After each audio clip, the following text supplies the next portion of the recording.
episode 1, season 1, Yes, sir. volume 1, vibes drop in. Yep. Donnie Suesens, Yep. food talk. Food talk. Let's go. What are we cooking? We're gonna do a clam pate Texas toast with chives, fried onions, and some potato dust, along with some marinated shiitake mushrooms. Inspiration. Inspiration, because Grammy, my grandmother, gave me this clam dip recipe, is what she calls it.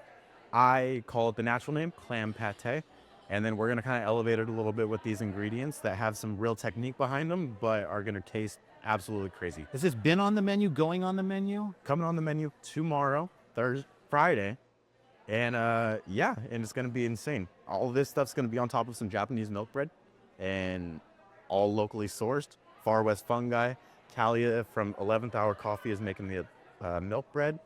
Yeah. I am down. It's And then gonna be just crazy. as far as like the recent hype, energy around here last weekend, what went down? Burger Week. Burger Week went down. We threw our local burger, because the beef that I'm getting is from Paro Pastures. So Yep. you're not even 15 miles away from here. Yeah. So we're getting that beef.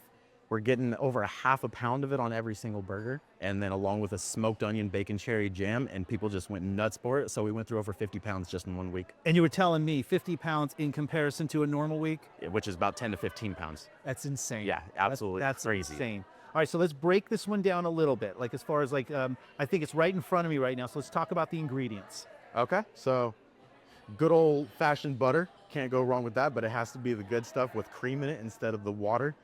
We have Japanese milk bread from my friend Talia, Chef Talia. Right on. So we have chives, we have fried onions that I've already gotten done, and then we have a little bit of potato Sounds dust magical. here. Oh, it's pretty magical. Some Harry Potter shit. Exactly. Potato dust. Here, everyone knows Far West Fungi, but I got some shiitake mushrooms from them that marinated in a little bit of white miso, some soy sauce, and some chili oil. And then here, we got Grammy's clam dip, aka clam pate. The secret container. So we gear up. What are we doing? Like, Oh, yeah. We're gonna cook together. In my kitchen, we always got to do gloves. My cooking, you cooking. What are we doing? You're going to be doing this. Uh-oh. We're going to show you how to do it. There we go. Feel official. I'll So help you out, while, please. while we're gearing up, because I know I've talked to you a couple times in the restaurant, you know, little bit about you, because I think this is going to go out and it's going to be kind of meeting some new people, but, you know, not just so much Cafe Sparrow to food talk, but like you as a human on the planet, like, did you have some tipping point in your life with food, or has it always been food? I wanted to get out of Stockton, where I'm originally from, and I had no idea how to do it. I didn't want to do welding, and I didn't want to do drug dealing, so I had a friend that did chef life. Yeah. He moved to Florida, got a job at Disney World, and started doing sushi, and was actually able to do something. Yeah. And that intrigued me immediately. Took a student loan out, went to San Francisco, spent my first 4 years there, staged at a few different chef spots, and now I'm here. I came out to Santa Cruz, worked at Cafe Sparrow, took it over, and now I'm doing this. And talk. And if it was like, if there was like a word, and it's always like kind of play that game a little bit. If the word was is it more technical or emotional? Like your relationship with the food? Because I have my answer, but that's not my 100% emotional. Yeah. This craft is something that I fell in love with. If I'm feeling down, I cook. If I'm feeling happy, I cook. How I show my love to people, I cook. I just like to feed people. I like to put a smile on their face, and I like to kind of give them a little piece of what I'm doing every single day. And it's different down here, because I think when we've come in and eaten, I think you half referenced it with some of these ingredients. Like for you in this kitchen, and that's a carryover, everything pretty much like organic, local, or like how far do you go with that? As much as I possibly can. Right, that's reasonable. Obviously, with here in Santa Cruz, we're very blessed with the agriculture department. I have access to tons of good product. Right. However, there's still things that don't grow on a weekly basis, like our Brussels sprouts that we get from Rodoni Farms. I can't get things like that 24/7. Right.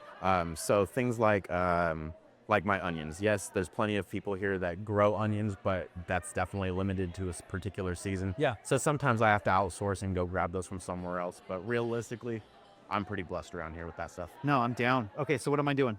So first things first, we're gonna take our nice little bread knife here. Okay. And I'm gonna have you cut a 2-finger width slice of bread. Beautiful. That's good. Just one? One will do. One will do. So we got the next one. Put the rest of that here. Okay. Put that to the side. We're gonna grab a couple little pieces of butter here. And we're just going to give this thing a cool little toast.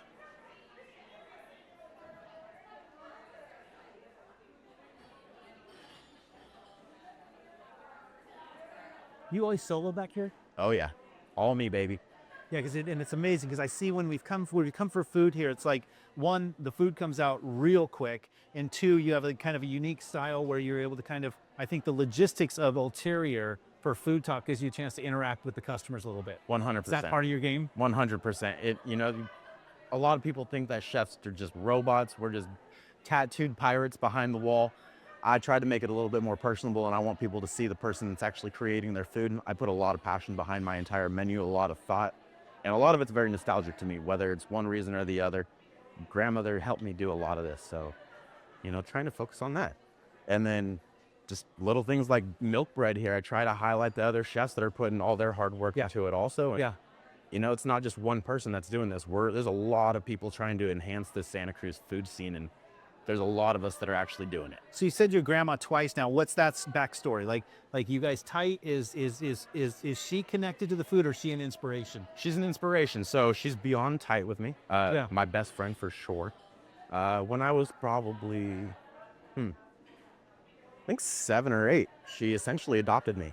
Okay, gotcha. And raised me from there. Yeah. We went from Manteca to Stockton and spent the rest of my time out there before I moved to San Francisco.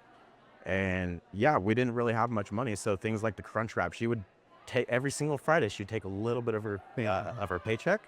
We'd go to Taco Bell before things were over $1, and yeah, we'd get $5 each, and we'd be able to get about 4 different things, and that was our dinner, and that was kind of the thing we'd look forward to every single Friday. Incredible. And you even mentioned on your logo, we'll eventually zoom in over there and check out that logo a little bit, but there's sort of there's a rebel aspect to it. There's sort of I think you said anti-establishment nature to the logo that translates to the brand. How does that kind of make its way into sort of the cuisine a little bit?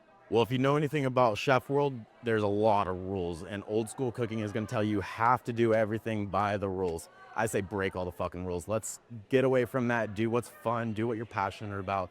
Make it taste good, and they will come. Yeah. People will come and support. As long as it tastes good, you're consecutive with what you're putting out, and as long as you're having fun, the world's your oyster. I love it, man. I love that attitude. So we're going to flip this bread over here. And then talk about it. I think the bread is close. Where's this bread coming from? So Chef Talia over at 11th Hour is doing me the good favor of making me a few loaves of Japanese milk bread every single week. I really wouldn't be able to do this without her. I can't stand baking. It is not my forte. It is too much of a science project for me. I like throwing a bunch of ingredients inside of the pot and making it taste good. She is phenomenal at this and has become literally one of my favorite bakers in all of Santa Cruz County. And I will go out of my way to go grab a cup of coffee and a cinnamon roll from her. And she happened to bring me some of this Japanese milk bread one day, and I fell in absolute love with it. And outside of the name, which is going to be a naive question, but I'm going to ask it anyways, Japanese milk bread is different from, it looks like. Oh, for sure. It looks like white bread. Almost, but it almost like a pound cake feel. So there's a specific dough that you got to cook and put inside of the dough before you create the dough. Okay. And so there is the thing. It is a full process. And that'll come through in the texture, I'm assuming. I believe it is called a tangzon that you got to create before, which has the milk and the flour inside of it. And you put it in the pan and create this little sticky dough. And then you put it inside of your actual flour mixture while you're cooking that. And like I said, full science project. Totally. I'm not for it, but people like her are masters of it. And I let the masters do that. I would love it. And then your organization back here, I'm kind of looking at it, and it's again, it's a small space, but it's economical and it's organized. Is this like from kitchens you've been in, or even like before? Is this like a private space for you right now, or is this sort of like industry standard, or do you do it a little different? Like all of the above. So going in San Francisco and working for some of those higher end people, if someone like a customer comes into our kitchen, we want it to be presentable. Yeah. At the very least, when the food inspector comes in, we need it to be presentable and clean. I don't want anything cross-contaminating. I don't want any types of bacteria. The way that this setup that you see is literally all created so that every single time I'm making a certain motion, it is with purpose. Love it. I don't want to have to keep making backtracks. I don't want to keep having to second guess myself. I want to be able to grab my pan, come over here, grab my ingredient there, out I go. Like you said, everything out of here comes out fast. Yeah. That's a big portion of it. If I have to keep running back and forth to each station, no doubt, figure out what I do, it's going to take a million minutes just to figure that out. Fantastical world of like the everything can come true. Where is Food Talk in 5 years? Food Talk is going to be probably a multi-location spot. Definitely want to also enhance the idea of a podcast and start talking to my fellow chefs about that. Yes, sir. I'm really, really about teamwork. I'm really about just letting everybody's light shine. You know, you can think you can compete with me, but the real answer is you can't compete with me because I want everybody to win. Right. And I think you and I talked about that before when we were having dinner here, and I know Kyle behind the camera has been up here for dinner, is I think the thing that sometimes gets in the way of us is that I think there's enough room and enough bandwidth for all of this food in the county. Absolutely. You know, because there's so many days and years, there's so many opportunities to go out, there's so many locations. Of course it's competitive. Yeah. Of course it is. But I hear in your voice when we're talking here, you're supportive. The whole scene has to be lifted up for there to be a scene, correct? Absolutely. And what's your overall take right now as far as like the scene in Santa Cruz, like the literally the food scene in Santa Cruz? Is it evolving? Do you see upside, downside, the challenges of it right now? Obviously huge challenges because the whole economic system has just thrown our prices through the roof. Right. However, the scene here in Santa Cruz particularly is going through the roof also because you have people like Andy from Full Steam Dumpling who are just, he's so about his background that he is throwing it all on his menu and he's giving Santa Cruz a new opportunity to taste food they've never tasted before. Yeah. Yeah, we've all had ramen, but have you had the ramen that he's putting out? Which is, you know, he has broths that are cold with cold noodles and he's doing some really cool stuff. You have people like Lance over at Emerald Mallard. Yes. Who took a trip all the way to France, did it the old school way, lit a fire under his ass, and look what he's doing. He is literally running with what knowledge he got. Cutting edge. Absolutely. Cutting edge. Then you have just people like Eddie from Coffee Conspiracy who are taking that craft. Dude, there's a million different coffee shops. Yeah. We can go 5 minutes from here and find 4 of them. Right. But he took a craft that he is literally going to these microclimate places and taking the beans from there and making sure that you have a cup of coffee that is far beyond different than anything you can get. I love it. And that type of stuff right there, I think, is what drives all of us. No, I love it. All right, let's build the dish. What are we doing next? So we got our toasted milk right here. I'm going to have you take this clam pate and this rubber spatula and give me a good little butter smear like you would a piece of toast. Yeah. Perfect. How's that? We're going to make it a little smoother. I'm going to go ahead and take that from you. The bro. Oh, there we go. I see. Okay. Go ahead and put that back. So now, 2 fingers width, I'm going to have you do a straight line of mushroom. Oh boy, this is where we're going to get into the technical. Oh yeah.